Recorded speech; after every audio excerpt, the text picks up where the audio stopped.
Another beautiful episode of Healthy Living, reaching you from nation's capital Abuja. I am Olamide Al-Hassan. Now, the surge of Lassa fever sweeping across the country is a growing threat to Nigeria's fragile healthcare system.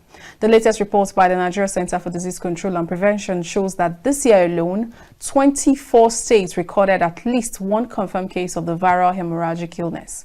This wave of epidemics should be a wake-up call to the federal and state governments.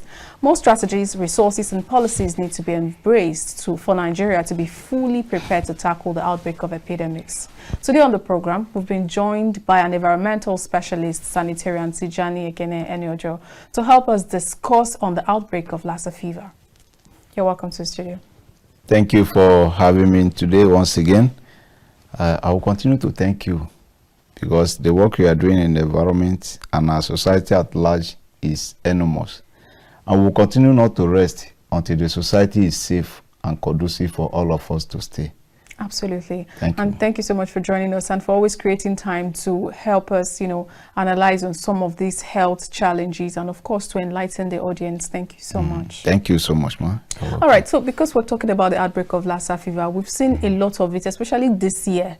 We've heard of outbreaks in Kaduna, we heard in Benue and some other states. The question now is, before we go into what some of the reasons why these things are beginning to happen in these times, let's first of all have an understanding and a vivid description of what Lassa fever is. Well, Lassa fever has been with us for a very long time. It's a hemorrhagic fever. It's a virus disease that arises from rat infestations. It was first discovered in 1950 and later was diagnosed in 1969. That was a long time ago. Okay. But over the years, the activities of it continue to come up and arise and increase on daily basis, on yearly basis, especially from December to April, where there's high rate of improper disposal of waste, where there's heat. The rats, which is the vector that carry this virus, could not be able to stay at a place that there is no food. So they need to go out and eat food. And because there is this presence of virus in them, they go, as they move around, they spray it on food, on water, on our resources. So that is why you see that when the time comes, especially during the early months of the year, from December to that of April, there will be always high infestation of these rats, and people get in contact to it because we leave rat like our normal pets. Some places you go, you see rats running here and there. Yes, because there is no family, there is no house without rats. Yes, irrespective of where you build a house, as long as there are improper management of waste within your premises, there are all other environmental factors that give rises to rat, then rat must be present. So it's just few places you go, because as an environmental health officer, when you go to a places, you may tell me you do not have rats, but when I go into inspection of the premises, you see that I will find out signs of rat in your premises, and the presence of sign of rat shows that there is rat in the premises. Wow. Yeah. So what causes some of these things? Are there seasons when this Lassa fever spreads, or it's just because I'm beginning to wonder, why is it usually at the beginning of the year? Is it seasonal thing? Is there something that we're doing at that point that makes us prone to a lot of rats? Yeah, during that period of between December to April, as the case may be, there will be heat. The bushes will dry, right? People will start clearing bushes for farming. And as a result of that, rats will not be able to stay because there is no conducive environment for it to stay within that premises. And as a result of that, the look starts coming back home, starts coming to where they can see food, where they can see water, where they can have access to conveniences, because them too, they need convenience. And once they live in an environment that is not conducive for them, they go to another places. And the presence of food brings about the presence of rat in the premises, either raw food or cooked food or leftover food or improper disposal of garbages or refuse from food. So the presence of these things brings about rats in our premises, especially this season. And the presence of dry season brings about the high increase of rat infestation in our environment within that period.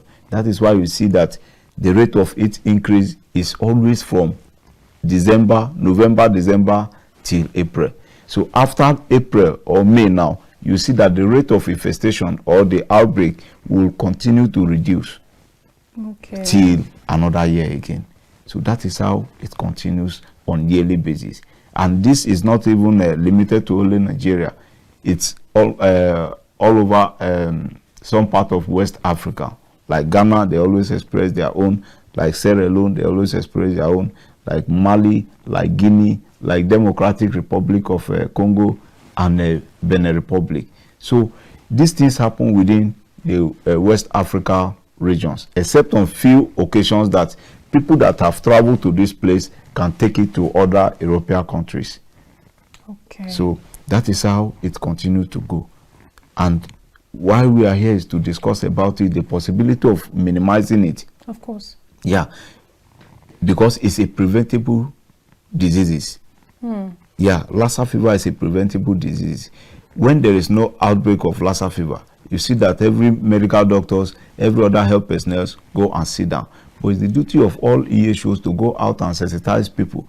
This disease is supposed not to even have come in the first place before affecting people and then leading to loss of life and property and thereabouts. Okay, because you said it's preventable. So what are the things that we can do to prevent these, should I call them rodents, from rodents, getting into our environment and ruining things? I remember I saw a video clip on social media. A particular woman had a bag of rice that she had just opened the previous day. So she had it open, and then she came into the kitchen and found a rat inside, dead. So she recorded a video and was asking, what should I do to this bag of rice? Rice is expensive in this economy, and there's a dead rat inside. Should I throw it away, or should I throw away the rice, or should I just throw away the rat and find a way to continue to cook my rice and eat it, especially still knowing that Lassa fever is real? Now, in that scenario, what I advise as a professional is you call an expert for examination. That rat, what leads to the death of the rat? Then is the rat infected with the virus? Because it is not all rats that are infected with the virus. Okay. And anyone that is infected with the virus can spread the virus until he died. As long as he's infected, it doesn't limit the rate of spread until that rat is dead. And if he's dead and somebody even mash it, it's still a problem. Dead and disposed properly. Now, in the case of this woman now, what I advise to do is you call an expert for examination. That rat can be taken for medical examination, like to the laboratory, they do a test on it. Then the same rats can be fetched for examination to see whether the rice is still okay for you to consume. But you cannot even consume it unless there is proper sanitation on the rice. Like probably if the rat that died did not die with the presence of the virus, you can wash the rice and dry it, then take it for examination again to see if the rat is safe for good. Now, what people are considering is the financial aspect of it. It is only a living that testify tomorrow. Absolutely. So if you are considering that, okay, you are buying a bag of rice for 80,000 naira, and this 80,000 naira is not even enough for you to take treatment for Lassa fever, which one do you prefer? It is better, generally advised, that if you do not have the resources, you can wash it and sun dry it, which is not even 100% certain. But on the other hand, you can dispose that rice. You will not die. Sure. You can throw away the rice because you don't know what killed the rat. You throwing away a whole bag of rice. That is it. A bag of rice like 80,000 or slightly less. The 80,000 naira is not enough to treat Lassa fever. The pain you pass through the psychological trauma you pass through, the emotional trauma you pass through, the anxieties, you leaving your office, leaving all other things that you are expected to do, the 80,000 naira is not enough to qualify that. You don't know how many months you are going to spend in the hospital, right? Or weeks. So it is better you just look at it. Many people have lost a lot. Somebody buy a car today and the car somersaulted, the whole thing spoiled. What will you do? Somebody build the house today, you enter the house, before you know it, fire take over the house and burn the house down. What will you do? Will you kill yourself along with it? So it is better to dispose the rice for you not to be infected, because once you are infected, it is not stopping at your desk. Anybody that come in contact with you will also contact. Then you see how it's come out, like in the case of Kaduna now. You see the medical personnel that attended to the patient also go, because what? They were not properly protected. Right? Absolutely. So as a result of that ignorance, leave the rice and the rats to go their way while you continue living your life. You see, when there's life, there is hope. There's hope. So if you prefer to eat the rice and then put your family at risk, yourself at risk, your friends and neighbors at risk, society at risk, then what is your benefit? So it is expected to discard the rice and then let it go while you hustle for somewhere else and continue feeding. All right. I know we're talking about the outbreak of Lassa fever, and oftentimes there are lots of fever. But then how do we specifically know that this one is Lassa fever? Because some persons may be down with fever symptoms. So how do we specify? How do we differentiate between Lassa fever and normal fever? So how do we know that, okay, this is Lassa fever? Now, in the case of Lassa fever, it's very specific. Okay. Because it's a hemorrhagic fever, just like Ebola. Yes. Right? Now, in the case of this Lassa fever, it has similar symptoms with Ebola. It arises with bleeding, either from the nose, from the mouth, from the body, or any part of the opening. It arises from what? Swelling of the muscles, sore throat. These are some of the signs and symptoms of this Lassa fever, right? What of general fever, high fever, even to the tune of 42 degrees, right? Yes. Then we talk of malaria, general pains of the body. You talk of the diarrhea and vomiting. Wow. Then in some cases, you start feeling difficulties of breathing.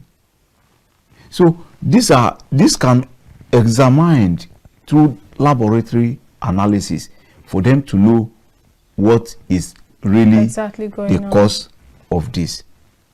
Like in the case of Kaduna now, they were treating for other things until the nurses started feeling the same symptoms. Then another laboratory examination has to come in. That is when they discover it was Lassa fever. And it is easier when the thing is here with us already to control, become a problem. So it is even better to prevent it not happening than society to face the trauma that arises as a result of an outbreak of diseases. So my question, because you talked about how the transmission, what environmental factors actually, aid the transmission of this Lassa fever?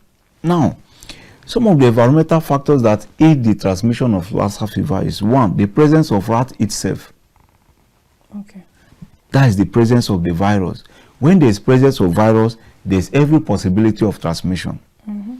The presence of improper disposal of waste. That is why in all environmental discussion, we cannot do away with waste. The last time I come here, we discussed about waste, how it contributes to climate change, how it contributes to our healthy living. Now we are here discussing about Lassa fever, and waste is also inside. Wow. So it is important for the public to understand that waste management has become a critical thing in all disease control. If you control your waste, you are controlling Lassa fever, you are controlling Dick fever, you are controlling cholera, you are controlling typhoid, you are controlling mosquito, you are controlling gastroenteritis, and other diseases that arises as a result of improper disposal of waste. That's really interesting. Then we also talk about food management, food safety. How do you store your food? Do you cover your food properly? The leftover food, how do you dispose it? All boil down to what? The same waste. You see, so the activities of this rat in our premises, the presence of waste, improper waste disposal, can pose the environment to risk. What about the poor sanitation? You look at moving around places, you may not even smell well because of that. And when there's an improper disposal of waste, when there's poor sanitation, where there's every dirty environment, you see that the presence of rats cannot be taken from there. So when there's improper disposal of waste, then improper environmental sanitation, cleanliness is next to godliness. So we must have to clean our environment in order to reduce the rate of which rats will come into our premises. Then in the kitchen, the general cleaning of the kitchen, you cook finish, you left the food open, you leave your kitchen maybe in next tomorrow before you do the cleaning. Why not cook and clean? Because the presence of oil and other ingredients attract rodents. And when they come, if one came here now, it will unsafe. When one came here today you go, he will go and call in friends. And before you know it, they begin to multiply. So for it to be controlled, we have to take all environmental factors seriously. Clearing of the bushes, deforestation, as we discussed in the climate change, is also part of what contributes to the rat infestation. When the mass land is cleared for agricultural purposes, rats may not be able to stable in that place, therefore find their way into our premises. These are environmental factors that contribute to what? The presence of rats in our premises. So what about the societal factors when it comes to social class, socioeconomic realities? Because they always say, all fingers are not equal.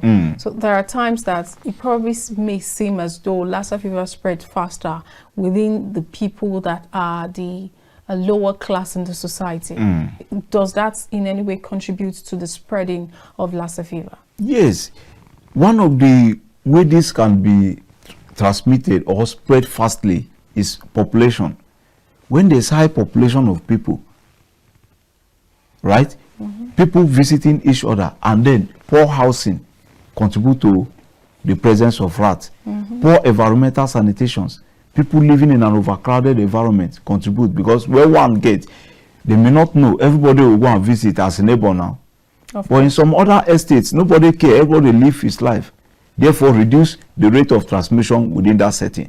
But in a rural environment where houses are even attached, some places you may not even see where bicycle can pass, talk more of car.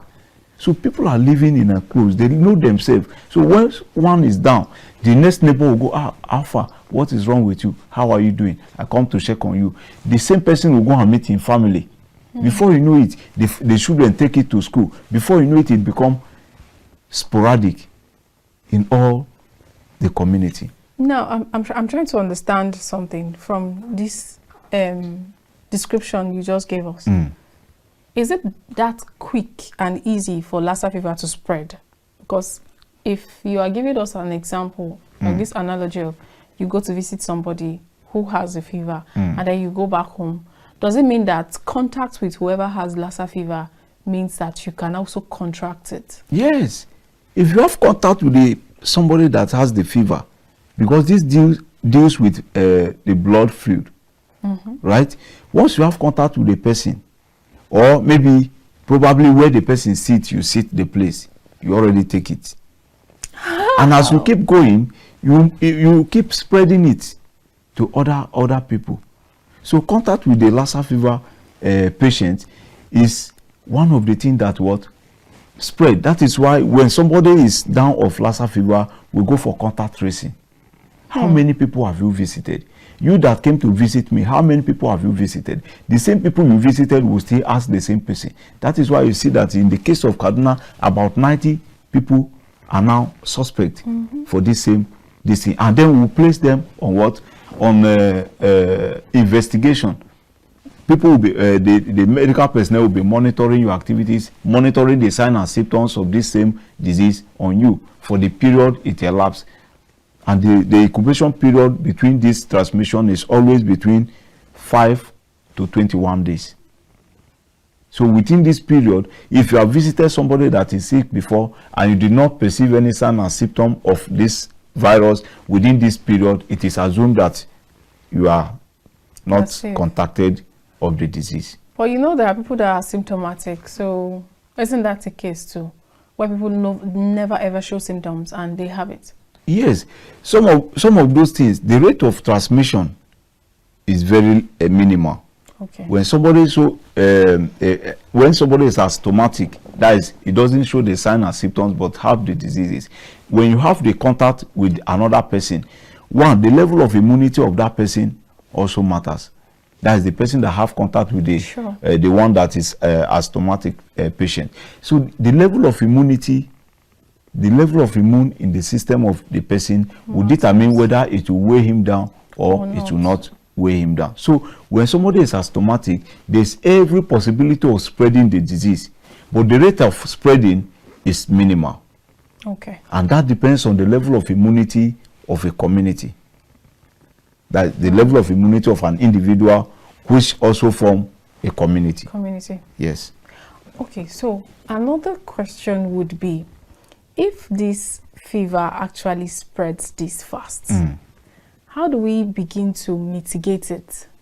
Because if I come to visit and then sit on your chair and I can contract the fever, I'm imagining that if you were in a public transport with someone who has Lassa fever, you could also contract it because you'd probably be sitting next to the person. So before we even talk about how to mitigate it, how early, or because you've given us the signs and symptoms, so what should the person that already has it, because immediately you've given us those symptoms, because somebody's already calculating, this thing I'm feeling right now, is it Lassa or is it not Lassa?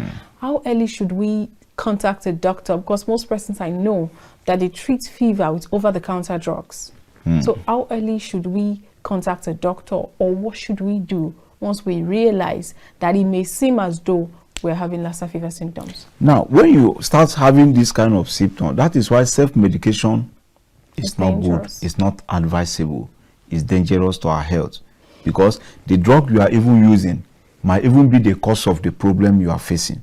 That is why it is expected when you start feeling some signs and symptoms that you do not know, contact a medical personnel immediately. Then they will go for medical examination, take your sample for laboratory analysis. So what comes out of it will determine whether they will place you on drugs or place you on a treatment. Yes. So in the case of this spread, it has come and it has stayed. What we need to do is to try as much as we can to mitigate it, to reduce the rate of spread. And in doing that, first and foremost is to declare war against rats, which is the primary source of the vector that carry this virus.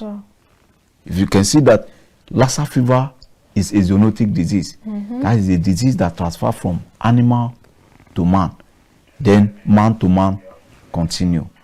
So this is what we should do: war against rodent. Kill it either by physically, by the use of a pesticide or rodenticides, by clearing the environment, by covering your food properly, and many of those things.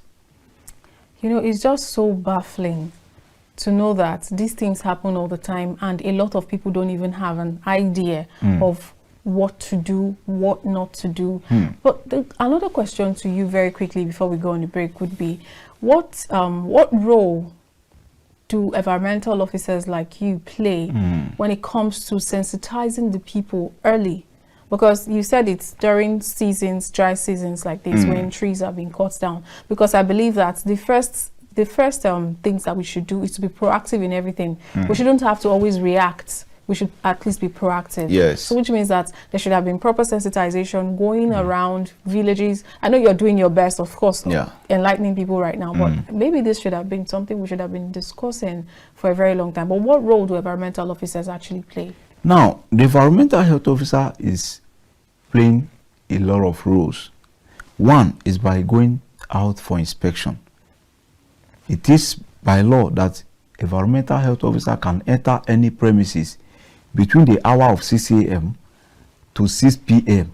and any other reasonable hours for the purpose of inspection, purpose of detection, and abatement of nuisances.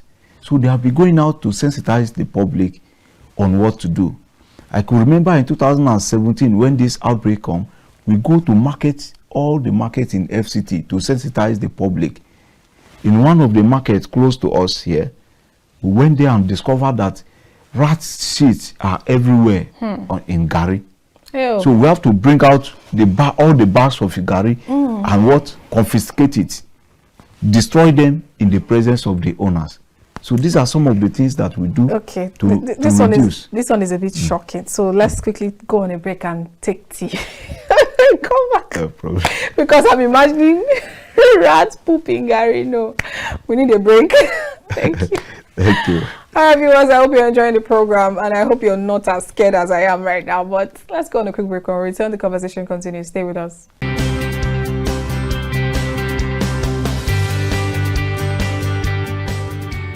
Welcome back. You're still watching LD Living, and we're discussing the outbreak of Lassa fever. Before we went on that break, you were describing how you went to the marketplace for inspection and found rat poop in Gary, and that sent shivers down my spine. Like, and people would still sell that. Yes, that is the attitude of all of us. Yes, when I say all of us, might not be everybody, of course, but I'm putting myself. Attitude of Nigerians, and that is why we are here to enlighten them that what you think is not good for you to consume, do not give to another person. So when we confiscate these bags of Gary, we destroy it. It's on air everywhere. That was 2017 or so. In a market close to us here. But so we confiscated. The owner was calculating the money. Like what we were discussing about the woman that found the rat in his bag of rice. So the woman was complaining about her money. Is your money more important than the health of the public? So our attitude towards how we give out food, the unsafe attitude and unhygienic practices of the general public is of concern. And if that is not controlled, then the environmental factors cannot easily be mitigated, because the environmental factors are the ones, activities of human that live within the environment. Imagine this woman selling the same Gary to a family of 5. Maybe during that time, the family of another 5 visited their home and they do Gary, all of them ate together.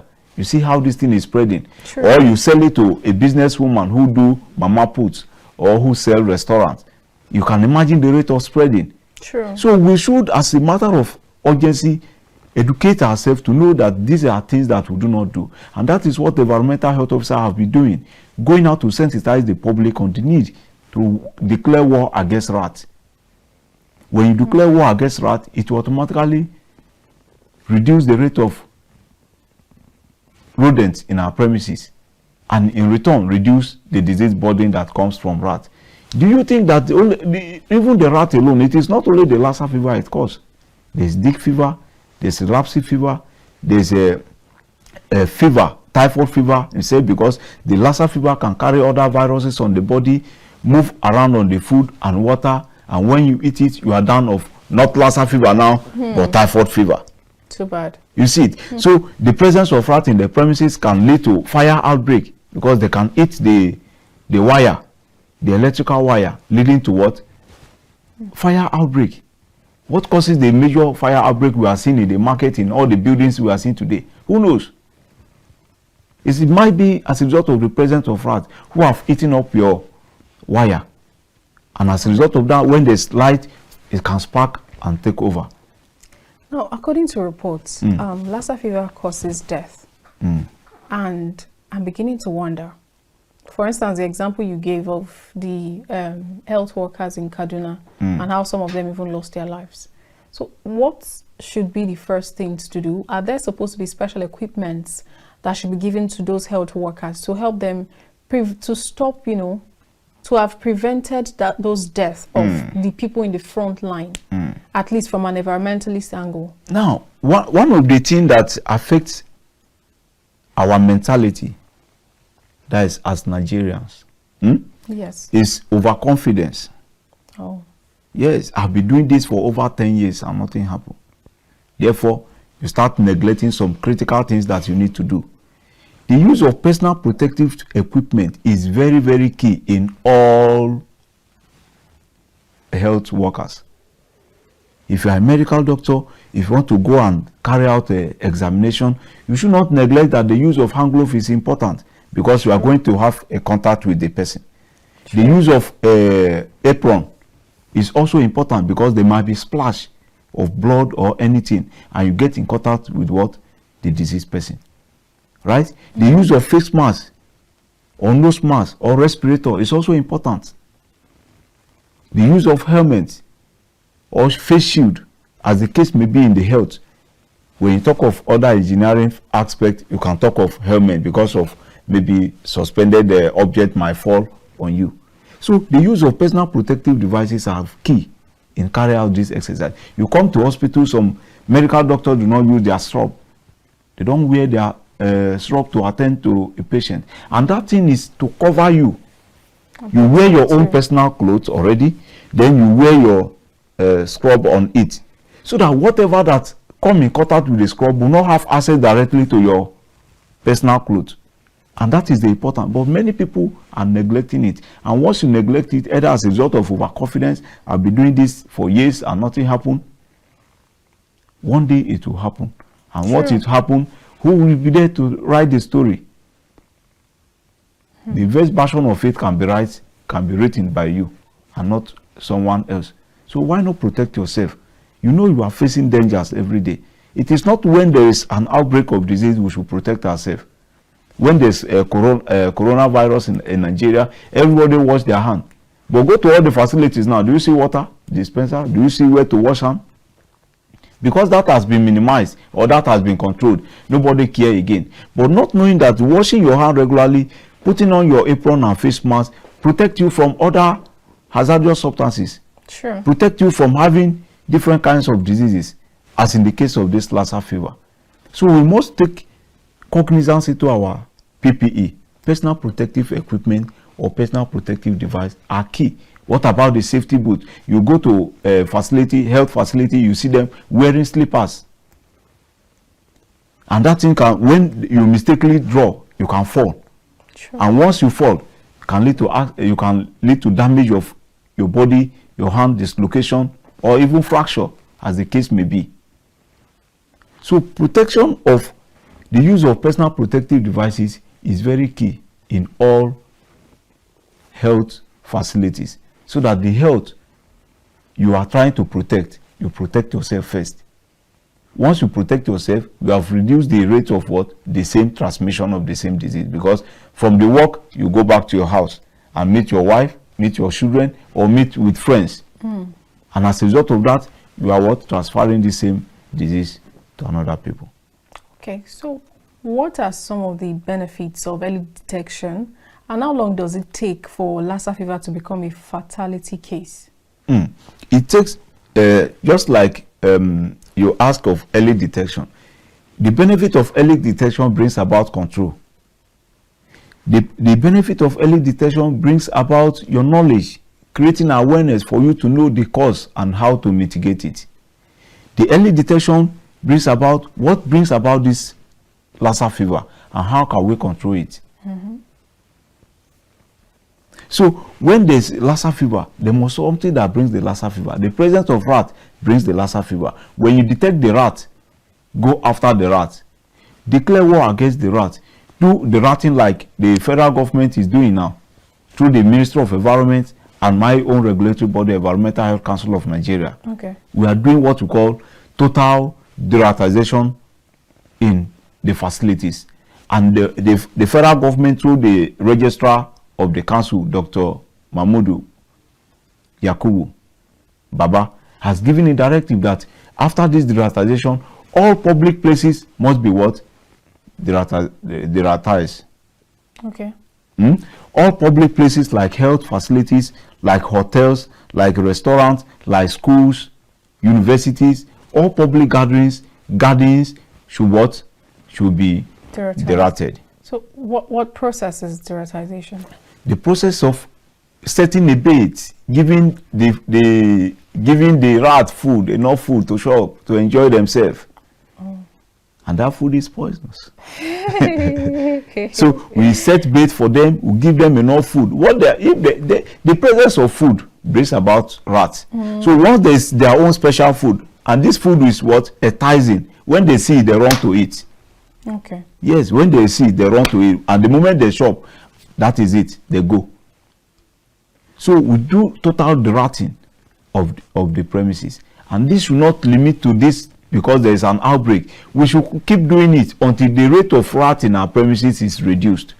I could remember in 2016, a young man called me that rat is not allowing him to rest in his house. Oh, boy. No, in his supermarket. I said, okay, what do we do? I come there, I do my inspection. I see a lot of places that he need to cover. Because when there's hole, some of these holes. yes, when there's hole in the building, rats can have access. As little as this hole, rat can have access and come into your house. So cover the road with cement or with sand and cement. When you cover it, you have prevent the rat from coming. So rat were eating. You buy 5 alive, rat enter it, open all of it. You have lose your money. Bread, biscuit, everything. Rat was eating this thing. I said, oh, you don't have problem. The problem share is assume half solved. I am here for you. So he call on me. I go there. I do my work, and then the following day, he pack about 30 rats from his house. I said that is not enough. In one person's house. Yes, that is not enough because he has enough food now. You know, supermarket now very big, more than this place. So he has enough food for the rat. But when I come and give them the special food, they forget about the original food they were enjoying before. They came out and then they come over my own food because I'll give them food, salad. Give them better salad. And they enjoy themselves. So when they enjoy themselves, you may even see them moving staggering because they are not in themselves. Right? So that is how I was able to help him to control the rat. Imagine how much he has lost as a result of destroying all those valuables. But it may seem as though we also do not, we're not extremely careful ourselves. Because I know that some people still eat, they eat rat as bushmeat. Yes. So isn't that even much more risky? It is more risky. But the eating of rats, that is why I say not all rats are what? Infected. You cannot tell a Benue man not to shop rat. Are you serious? So you cannot tell them not to, because that they are. But in fact, there was an even outbreak in other villages. too. Yes, there is an outbreak in Benue. I think within last week or so. Yes, wherever there is high infestation of rats, there must be present of that one that carried the virus. And once that mingle with others, it gives it to them within themselves. Zoonotic transmission. Animal to animal, animal to man, man to man. You see this chain cannot be broken because you cannot separate rats from coming to meet each other. And once the infected one meets the uninfected one, it infected, then it becomes two. Once these two go out for their meeting, meet others, maybe in the course of running around, they share things. That is how we keep on having numerous rats that has this same virus. So once we declare war against this rat, then the rate of control will come to pass. Okay, talking about the rate of control, are there some sort of control measures that we can use to control some of these rodents? Now, yes, one of the things we need to do in our house is to properly cover our food. Store your food properly. Leftover food should be what? Disposed properly. have your dustbin that has a cover. Not all this, there are different kind of dustbin for specific purpose. There are dustbin that is meant for office. There are dustbin that is meant for hospital. There are dustbin that meant for restaurant. So has a dustbin that's meant for restaurant in the case of restaurant, in the case of household. Then that has a cover. So that when you put this dustbin, the waste into the dustbin, rat will not have access to it. True. Once there is no food for rats, in the next 1 week, you will not see any rat in your premises. So these are one of the factors. Dispose your waste properly. Do your thorough cleaning. Environmental sanitation is the key. You must not leave it to do it every week. You can do it every day. Many people do not sweep their home every day. You sweep today, it's still clean. Right? Whereas there might be a stain somewhere that can attract rats. Might be as a result of your cooking. Sure. So, and once maybe in the kitchen, rat pass and drop this thing on the floor. Maybe Maggie fell on ground. You pick it and put it into your soup as you keep preparing. Don't you know you have contaminated the soup? Hell. So we must be very, very careful in how to handle our food. Because when there's food, there's rat. So that environmental factors are things that we need to do. Because the presence of rats can lead to other things. Not only bringing the disease. Have you heard of somebody that rats eat up his certificate? Or the furnitures? I think I heard something like that, and people just assumed it was a spiritual thing. It wasn't normal. It is normal. As long as there's rat, the presence of rat, they can eat your furniture and get access to your documents and eat it up. A rat eat up somebody's wedding gown. You can imagine the kind of trauma you pass through, right? So that is how rat is. Very funny. So the presence of rat in our environment gives us different kinds of problems, psychologically, financially, physically, and otherwise. Okay, but are there, we have pesticide control. So yes. Do we have rodent control too, that we can just use like some sort of fumigation and the yes. environments that can, Yes, that is what we call deratization. Oh, okay. Deratting, the process of setting bait for rats to enjoy themselves and go. So apart from that, we have other methods to control rats in the premises. Okay, we have physical method, we have chemical method, the use of chemical or poison substances, and then we have biological method. This biological method is the use of other animals, like cats. Cats, oh. To push away the rats from the house. They say cat and rat do not walk the same road. True. So when you have the cat, the pet at home, it eats up the rats or pursue it away from the premises. Then the use of chemical, that is the bait, or the physical control. Have you screened your house? Is there access to the house? Are there holes somewhere? Is there holes to be covered? So when you do all those things, it will help to limit the rate of infestation of rats in our premises. Okay then. So in that case, is it possible that we have vaccine for Lassa fever too? The vaccine is still undergoing examination. Okay. Yes, it has not come out yet, but they are working on it to have a Lassa fever vaccine. And once that has come, then everybody will go for it. But Nigeria has this mentality. Vaccine reduce our potential or our lifespan or the rate of reproduction. That you want to kill this thing. So future generation. Something like that. That you want to kill our future generation or don't want to do. That is why many people neglect to go for vaccine. And even the coronavirus, this thing, a lot of people go for a vaccine that they do not take. And while we were working at the airport, we are experts in the field. So if you take, we know. If you do not take, we know. Some will say, "Are you wish? How do you know?" This is our field. Somebody will go to, because you have somebody in the health facility and said, "Okay, give me vaccine certificate. Come and take it. They say, I don't want to take it. How much will I pay? So a lot of people miss their flight, lose their money, go back after the person that gave them or somebody that directed them to this person. But you are the one that seek for that direction. And that's why they give it to you. So many people are afraid of taking vaccines. And that is what is one of the problems of our country.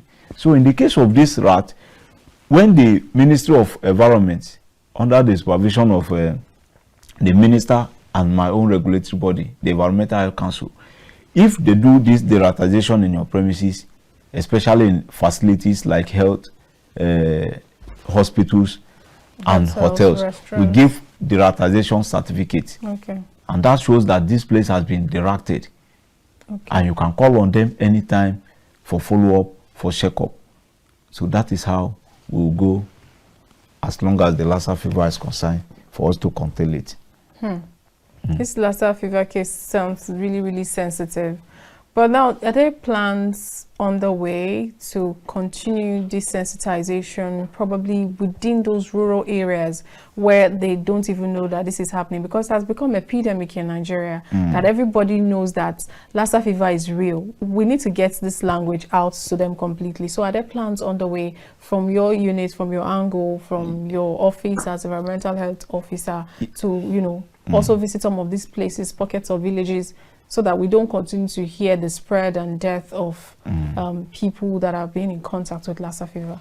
Yes, right now, the communication, the sensitization is going on in states that have the outbreak. Beautiful. And as we are discussing here now, this is not limited to the state that has it now. Because I'm thinking other someone states can travel down there and bring it back if it's that easy.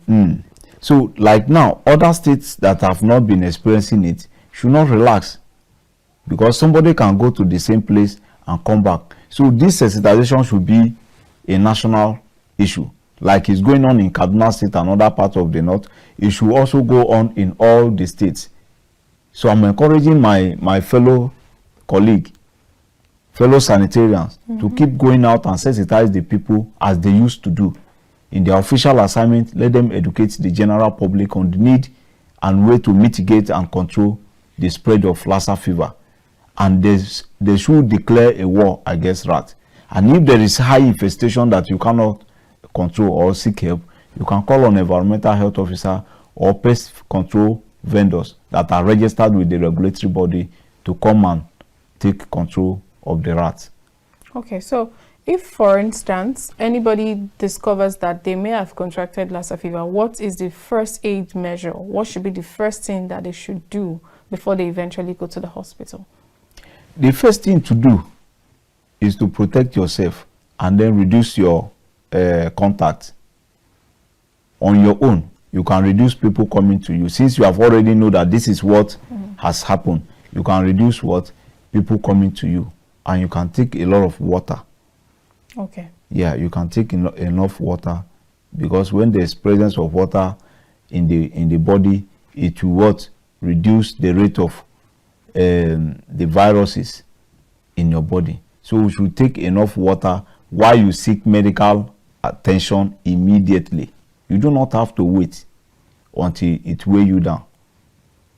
Okay. Yeah, that is self-isolation. Of course. Is very, very important, so that it will reduce the rate of spread. Then communicate somebody, in case you do not have the contact of any medical facilities, you can communicate a friend who will in turn communicate with the health facilities, and they'll take this thing to your place and take you to the facilities or hospital for examination. All so right. In doing so, we'll try as much as we can to mitigate it from spreading. All right, before we go, I want you to also educate our viewers on how best to keep their environment free of these rodents to avoid Lassa fever. Yes. Okay. Now, to our viewers, just like I said before, waste management is one of the problems we are having. If you go, there is no place you go today that they manage their waste. In fact, even on the road as you are coming, you see people spreading. Then for those who are spreading food on the road, please stop it. Spreading gari, cassava, rice on the road. On the highways. On the highways. Sure. Rats will pass on it, defecate on it, piss as in urinate on it, and then you return. Some of those things we don't wash it before we eat it. In the case of Gary, we do not wash it again. It is assumed that this has been prepared for you. So yes, so for us to control it, we, the viewers, should be able to help also. We can help the society. Then clean your environment every day. You must clean your environment every day. Sanitation is the key. All these things we are talking about is all about sanitation. When you clean your environment every day, you minimize your waste, you cover your food, right? You cover your food, you see rat, you kill it with stick. That is physical assault. Declare war against rat. When you see it, you kill it. Once it becomes plenty, you call an expert to come and take control of the rat for you. And that's why we have many registered personnel as practitioners and as sanitarian. Practitioners, those that will registered, service providers, those that are registered with the regulatory body and have the license to do what we call pest control services. You can call on them because the rat control fall under pest control services. You can call on us directly. Call me now, anywhere you are. We'll discuss about it. Then I'll come with my gun to go ahead and slaughter or kill all the rats for you. So at affordable price, because it's not free. Definitely. Yeah, definitely it's not going to be free. So that is it. So a lot needs to be done individually, collectively, as family, or as a corporate body. Sure. Everybody, like in these premises, there should be dustbin where people can be what? Go and dispose their waste. Yes. People, when you eat food finish, the leftover you keep by your side, what happen?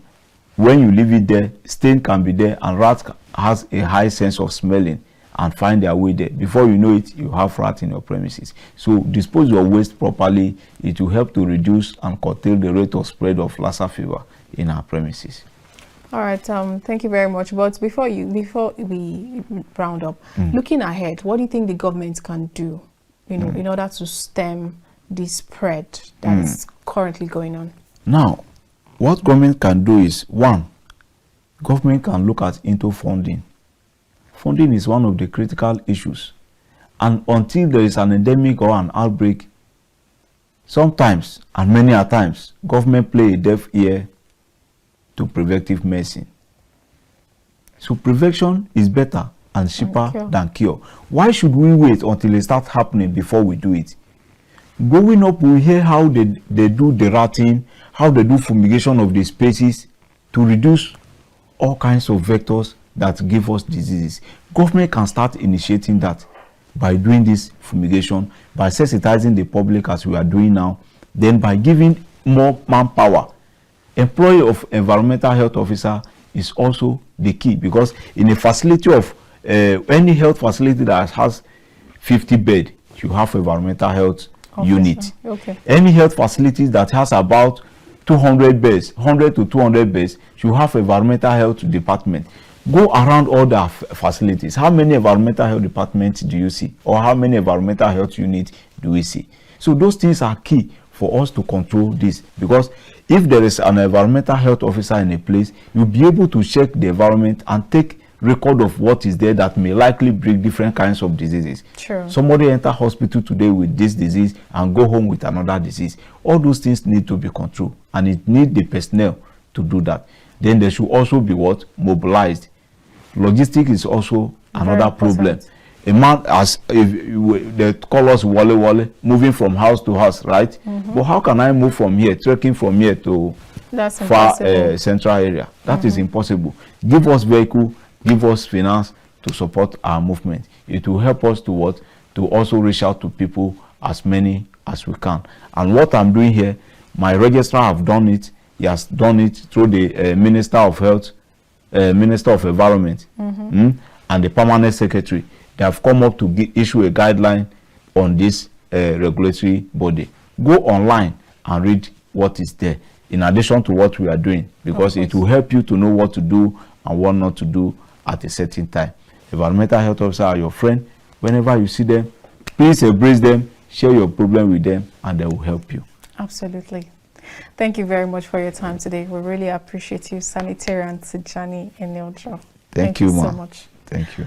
All right, viewers, that's it on the program for today. I'm sure you've learned a thing or two, and I'm sure you also know that it is time to take care of our environment if we've not been doing that before. Our environment is our health. I'll see you again next week. I am Olamide Alhassan. Bye for now.